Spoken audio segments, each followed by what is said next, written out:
Breaking news చూస్తున్నాం. హనుమకొండ జిల్లాలో BRS party కార్యాలయానికి మున్సిపల్ అధికారులు నోటీసులు ఇచ్చారు. పార్టీ కార్యాలయం కోసం ల్యాండ్ కేటాయింపు, బిల్డింగ్ పర్మిషన్ పత్రాలు చూపించాలని నోటీసులో ప్రస్తావించారు. 3 రోజులలో అనుమతి పత్రాలు అందించకుంటే మున్సిపల్ చట్టం ప్రకారం చర్యలు తీసుకుంటామన్నారు. సర్వే నెంబర్ 1066లోని ఎకరం ప్రభుత్వ స్థలంలో హనుమకొండ జిల్లా పార్టీ కార్యాలయాన్ని బీఆర్ఎస్ నిర్మించింది.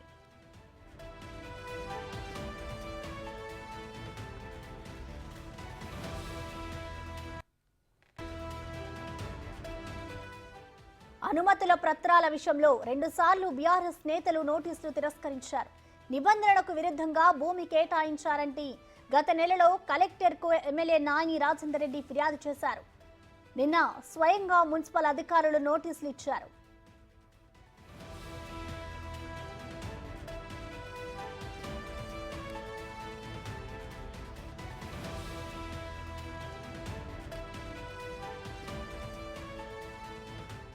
ప్రభుత్వ కార్యాలయంలో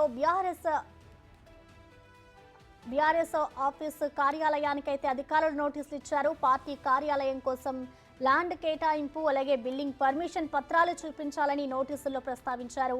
3 రోజుల్లో అనుమతి పత్రాలు అందించకుంటే మున్సిపల్ చట్ట ప్రకారం చర్యలు తీసుకుంటామంటూ కూడా మున్సిపల్ అధికారులు అయితే చెప్తున్నారు. సర్వే నెంబర్ 1066లోని ఎకరం ప్రభుత్వ స్థలంలో హనుమకొండ జిల్లా పార్టీ కార్యాలయాన్ని బీఆర్ఎస్ నిర్మించింది.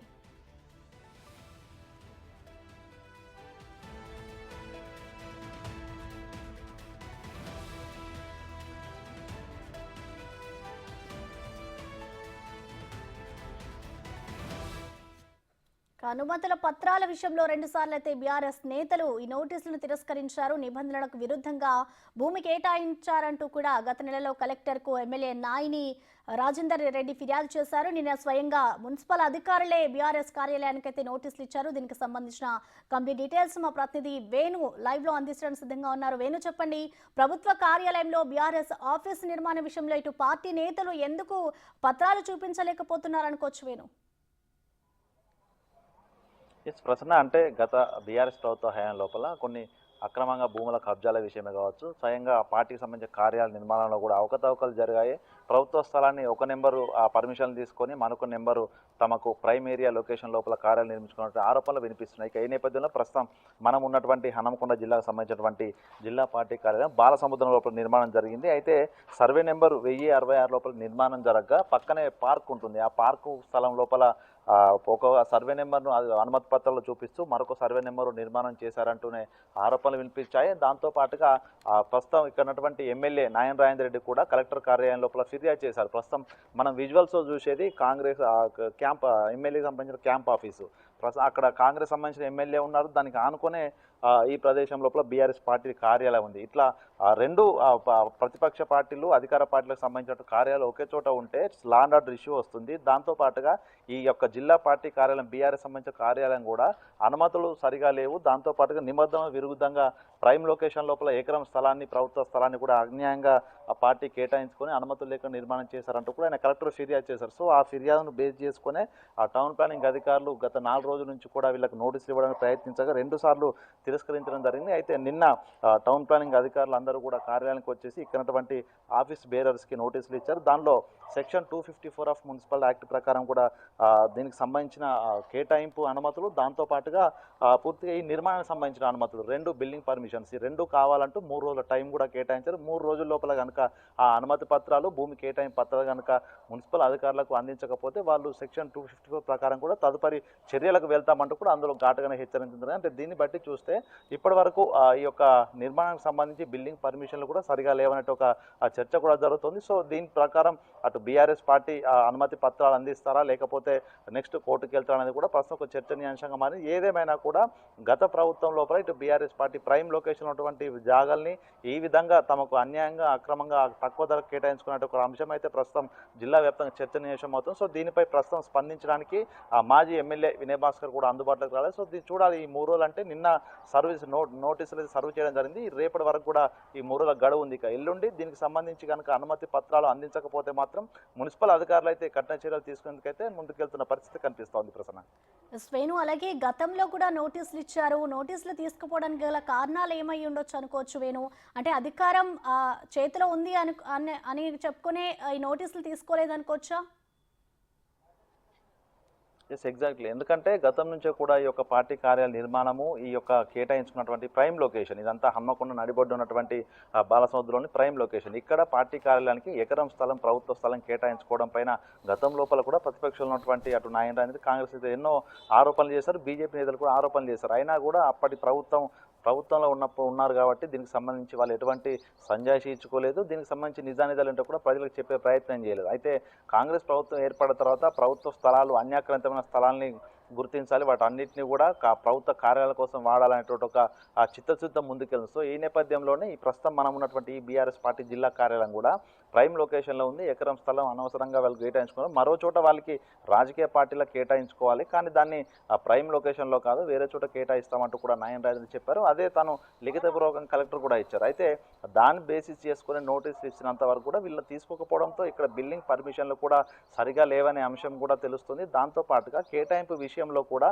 సర్వే నెంబర్లో తేడాలన్న అంశం కూడా తెలుస్తుంది. అందుకే సర్వే నెంబర్లో తేడాలున్న నేపథ్యంలోనే నోటీసులు తీసుకుంటే ఆ అనుమతి పత్రాలు ఇవ్వదలుచుకుంటే మాత్రం తాము తప్పుగా అంటే అన్యాయంగా ప్రభుత్వాన్ని మోసం చేసి కేటాయింపులు చేసుకున్న విషయం బయటపడుతుంది కాబట్టి ఆ నోటీసులు ఇన్ని రోజులు తీసుకోలేదు, అందుకే దాన్ని తిరస్కరించేటువంటి అంశం కూడా ప్రస్తుతం చర్చలోకి వచ్చింది. కానీ నిన్న స్వయంగా టౌన్ ప్లానింగ్ అధికారులు అందరూ కూడా వచ్చి తప్పనిసరిగా తీసుకోవాలి, లేకుంటే ఆ రెడ్ నోటీస్ జారీ చేస్తామంటూ కూడా సీరియస్ వార్నింగ్ ఇవ్వడంతో నిన్న ఆఫీస్ బేరర్లు కూడా నోటీస్ తీసుకున్నారు. అంటే ఆ యొక్క దీనికి బిల్డింగ్ పర్మిషన్లు, కేటాయింపు పర్మిషన్లు కూడా ఇవ్వడానికి కొంత వెనుకంజ వేస్తున్నారని బట్టి చూస్తే మాత్రం దీనికి నిబంధనలకు విరుద్ధంగానే కేటాయింపులు జరిగినటువంటి ఆరోపణలు ఏదైతే కాంగ్రెస్ నేతలు చెప్తున్నారో ఆ యొక్క ఆరోపణలు నిజమనేటువంటి అంశం కూడా ప్రస్తుతం చర్చలకు వస్తుంది. సో చూడాలి, దీనిపై రేపటి వరకు కూడా గడువు ఉంది కాబట్టి రేపటిలోగా అనుమతి పత్రాలు అందిస్తారా, లేకపోతే కోర్టుకు వెళ్తారా, మరి ఏదైతే ఆల్టర్నేటివ్ చూసుకుంటారనేది కూడా ప్రస్తుతం కొంత హాట్ చర్చ అయితే జరుగుతుంది ప్రసన్న.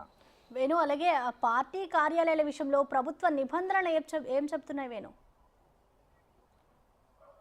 అంటే ప్రధానంగా రాజకీయ పార్టీలకు వారి కార్యాలయాలకు సంబంధించి స్థలాల కేటాయింపు అని రాజ్యాంగబద్ధమైనప్పటికీ కూడా దాన్ని ప్రైమ్ లొకేషన్ ఉన్నటువంటి ల్యాండ్ కేటాయించడానికి అనుమతులు. ఎందుకంటే ప్రస్తుతం హన్మకొండ జిల్లా ఉంది, జిల్లా కేంద్రం లోపల ఈ యొక్క ప్రైమ్ ఏరియా లొకేషన్ ఇది. ఇక్కడ ప్రభుత్వ కార్యాలయకే సరిగా స్థలం లేదు, వివిధ డిపార్ట్మెంట్లకు సంబంధించినటువంటి కార్యాలయ నిర్మాణం శాఖకు సంబంధించి స్థలాలు అందుబాటులో లేదు. అంతేపాటుగా ప్రస్తుతం ఇక్కడ ఉన్నటువంటి మనం హన్మకొండ జిల్లాకు సంబంధించిన బీఆర్ఎస్ పార్టీ కార్యాలయం చూసుకుంటే పక్కనే పార్క్ ఉంది, పార్కు స్థలానికి సంబంధించినటువంటి దాన్ని ఆక్యుపై చేసుకున్నటువంటి ఆరోపణ ప్రస్తుతం ఇక్కడ వినిపిస్తుంది. అంటే ఇట్లాంటి పబ్లిక్ యూటిలిటీకి సంబంధించినటువంటి ప్రదేశాలు, అదేవిధంగా ప్రైమ్ లొకేషన్స్ రాజకీయ పార్టీల కార్యాలయం కేటాయించుకునేందుకు అయితే అనుమతి లేదు. ఎందుకంటే ఇవన్నీ అవుట్స్కట్స్లో ఉన్న ల్యాండ్స్ కావచ్చు, లేకపోతే అక్కడ ప్రభుత్వ ప్రభుత్వ కార్య నిర్మాణానికి తగినంత ప్లేస్ ఉంటే తప్ప, అవి లేకపోతే అక్కడ నుంచి దాదాపు 5 కిలోమీటర్ రేడియస్ లోపల అక్కడ ల్యాండ్స్ తీసుకోవాలంటే ఒక నిబంధనలు ఉన్నాయి. కానీ ఇవన్నీ తొంగలో దొక్కి ప్రైమ్ లొకేషను, అదేవిధంగా జిల్లా నడిబొడ్డున దాంతోపాటుగా ప్రజలకు అత్యవసరమైనటువంటి ఒక పబ్లిక్ పార్క్ సంబంధించిన ప్రదేశం లోపల ఇక్కడ తీసుకోవాలంటే ప్రధానంగా ఇక్కడ ఆరోపణ. కాబట్టి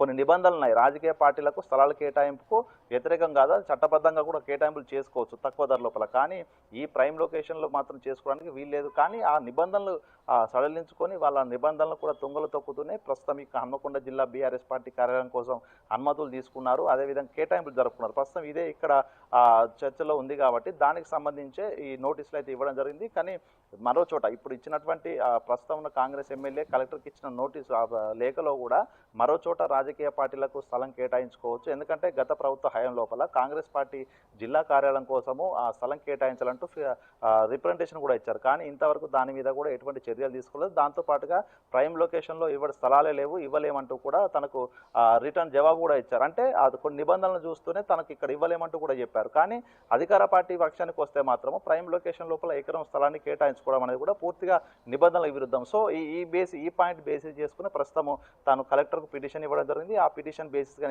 నోటీస్ కూడా ఇవ్వడం జరిగింది. అంటే అధికారంలో ఉన్నటువంటి పార్టీ ఇష్టారీతిన నిబంధనలు తొంగలు తొక్కుతూ ఇట్లాంటి ప్రభుత్వ స్థలాలను అయితే ఆక్రమించుకున్న పరిస్థితి కనిపిస్తుంది. సో దీని దీనిపై ఓవరాల్గా ఈ యొక్క పరిస్థితి చూస్తే తెలంగాణ రాష్ట్ర వ్యాప్తంగా కూడా అనేక చోట్ల బీఆర్ఎస్ పార్టీ కార్యాలయాలు ఇదే విధంగా ఒక సర్వే నెంబర్ చూపిస్తూ మరొక ప్రైమ్ లొకేషన్లో సర్వే నెంబర్ లోపల నిర్మాణం జరిగే ఆరోపణలు కూడా వస్తున్నాయి. సో మొత్తానికి ఈ ఘటనతో కూడా తెలంగాణ రాష్ట్ర వ్యాప్తంగా బీఆర్ఎస్ పార్టీ కార్యాలకు సంబంధించిన అంశాలు అయితే వెళ్ళలోకి వచ్చే అవకాశం ఉంది. మొత్తానికి చూడాలి దీనిపై ఏం జరగబోతుంది, బీఆర్ఎస్ నెక్స్ట్ ఏం స్టెప్ వేయబోతుంది అనేది కూడా కొంత హాట్ టాపిక్గా మారింది ప్రసన్న.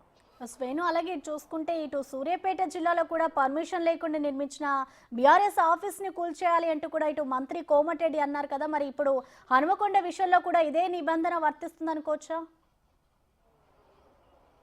Yes, exactly. ఎందుకంటే కూడా ప్రభుత్వ స్థలాలు కాపాడడం అనేది ప్రభుత్వం విధి. దానికి సంబంధించినటువంటి దాదాపు 2008 సంవత్సరంలోనే అప్పుడు రాజశేఖర హయాం లోపలనే ప్రభుత్వ స్థలాలు ప్రభుత్వ కార్యాలయాలు నిర్మాణం చేయడానికి ఏదైతే మండలాలు కావచ్చు, జిల్లా కేంద్రాలు కావచ్చు, దానికి 5 కిలోమీటర్ రేడియస్ లోపల కూడా ఎటువంటి ప్రభుత్వ స్థలాన్ని ఎవరికి కేటాయించకూడదు.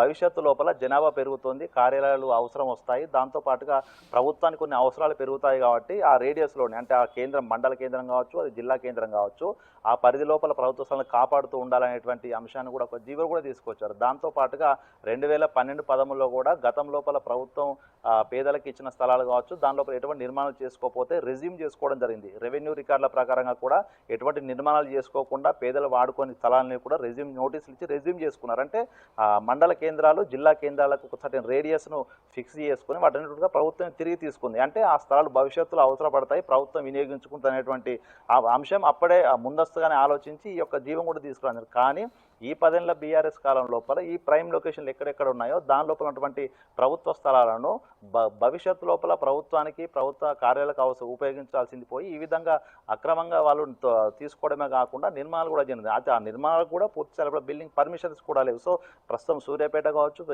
బీఆర్ఎస్ పార్టీ హన్మకొండ జిల్లా కావచ్చు, మరోవైపు వరంగల్ సంబంధించి నాయుడు పెట్రోల్ పంప్ దగ్గర నిర్మాణం చేస్తున్నటువంటి వరంగల్ బీఆర్ఎస్ పార్టీ కోసం శంకుస్థాపన చేసే స్థలం కావచ్చు, ఇవన్నీ కూడా నిబంధనలకు విరుద్ధంగా గత ప్రభుత్వ హయాం లోపల ఏదైతే సర్టెన్ రిస్ట్రిక్షన్స్ ఉన్న ప్లేసెస్ ఉన్నాయి ఆ ప్లేసుల్లోనే ఈ నిర్మాణాల కోసం అయితే ఈ ప్రభుత్వం ముందుకు వచ్చింది. సో దీన్ని అంతటినీ కూడా పూర్తి రాష్ట్ర వ్యాప్తంగా దీనిపై సర్వే చేసి అసలు ఈ స్థలాలు అనుమతులు తీసుకున్న స్థలాలు నిజంగా ప్రైమ్ లొకేషన్లో ఉన్నాయా, గత ప్రభుత్వం లోపల ఇచ్చిన జీవోకు పరిధి లోబడే ఉన్నాయనేది కూడా ఒకసారి ప్రభుత్వం కనుక దృష్టి పెడితే మాత్రం ఈ యొక్క ప్రభుత్వ కార్యాలు అన్నీ కూడా ఈరోజు ఆ గత ప్రభుత్వం తీసుకున్న కార్యాలు అన్నీ కూడా నిబంధనల విరుద్ధంగా ఉన్న అంశం కూడా బయటకు వచ్చే అవకాశం అయితే ఉంది. సో ఈ ప్రస్తుతం అటు సూర్యాపేట, ఇప్పుడు హన్మకొండకు సంబంధించినటువంటి ఆ యొక్క కార్యాలయ లోపల మొత్తం మరో 2-3 రోజుల లోపల యాక్షన్కు దిగేటువంటి పరిస్థితి కనిపిస్తుంది. ఇది కనుక ఇలాగే ముందుకెళ్తే దాదాపు 60 నుంచి 70 ఎకరాల ప్రైమ్ లొకేషన్ సంబంధించినటువంటి బీఆర్ఎస్ పార్టీ తీసుకున్న స్థలాలు కూడా ప్రభుత్వం తిరిగి రెజ్యూమ్ చేసుకునే అవకాశం అయితే ఉంది. చూడాలి మొత్తంగా అధికార పార్టీ వీటిపై ఏం స్టెప్ తీసుకోబోతుంది. ఒకవేళ ప్రతిపక్షం ఉన్నటువంటి బీఆర్ఎస్ కూడా దీన్ని కౌంటర్ చేయడానికి ఆ కోర్టుకు వెళ్తారా, లేకపోతే మరేదైనా ప్రభుత్వం వద్దకు తన అనుమతులకు సంబంధించినటువంటి ఫైల్ ఏదైనా పెడతారనేది కూడా కొంత ఇప్పటికైతే సందేహంగా ఉంది. కాబట్టి రేపటి వరకు కూడా దీనిపై ఒక స్పష్టత వచ్చే అవకాశం ఉంది. Prasanna, thank you Venu.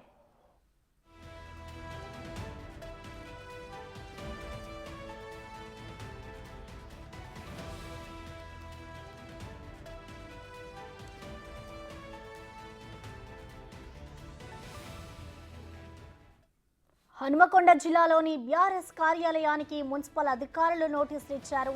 Party office కోసం ల్యాండ్ కేటాయింపు, బిల్డింగ్ పర్మిషన్ పత్రాలు చూపించాలని నోటీసులు ప్రస్తావించారు. 3 రోజుల్లో అనుమతి పత్రాలు అందించకుంటే మున్సిపల్ చట్టం ప్రకారం చర్యలు తీసుకుంటామన్నారు.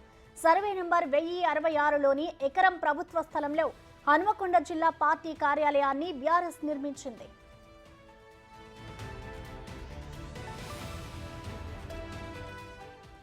అనుమతుల పత్రాల విషయంలో 2 సార్లు బీఆర్ఎస్ నేతలు నోటీసులు తిరస్కరించారు. నిబంధనలకు విరుద్ధంగా భూమి కేటాయించారంటూ గత నెలలో కలెక్టర్కు ఎమ్మెల్యే నాయిని రాజేందర్ రెడ్డి ఫిర్యాదు చేశారు. నిన్న స్వయంగా మున్సిపల్ అధికారులు నోటీసులు ఇచ్చారు.